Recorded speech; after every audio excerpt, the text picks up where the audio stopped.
লোটে মাছের ঝুড়ো কিংবা ঝাল খেতে কিন্তু আমাদের বেশ ভালোই লাগে। তো চলুন একবার এইভাবেও লোটে মাছের ঝাল বানিয়ে খাই।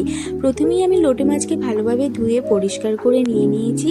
তারপর আমি কড়াই তেল বসিয়ে দিয়েছি, দিয়ে আমি মাছগুলোতে লঙ্কা, একটু হলুদ আর দিয়ে দেবো নুন, দিয়ে ভালোভাবে মাখিয়ে মাছগুলো ভাজতে বসিয়ে দেবো। আর হ্যাঁ, এই মাছটিকে কিন্তু অনেকে নিয়েরে মাছ বলেও চেনে। তো তারপর আমার মাছগুলো ভাজা হয়ে গেলে আমি তুলে নিয়ে ওই তেলেই দিয়ে দেবো পেঁয়াজ কুচি, টমেটো কুচি আর কাঁচা লঙ্কা কুচি, দিয়ে ভালোভাবে ভাজা করে দিয়ে দেবো পরিমাণ মতন হলুদ গুঁড়ো, লঙ্কা গুঁড়ো আর আদা বাটা, দিয়ে ভালোভাবে ভেজে দিয়ে দেবো ধনেপাতা কুচি।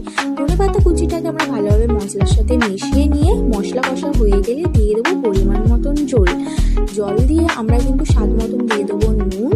জলটি ফুটে উঠলে আমরা দিয়ে দেবো মাছগুলো। আর হ্যাঁ, আমি কিন্তু এতে একটু বেগুন ভাজাও দিয়েছি, খেতে আমাদের বেশ ভালোই লাগে। তো আমাদের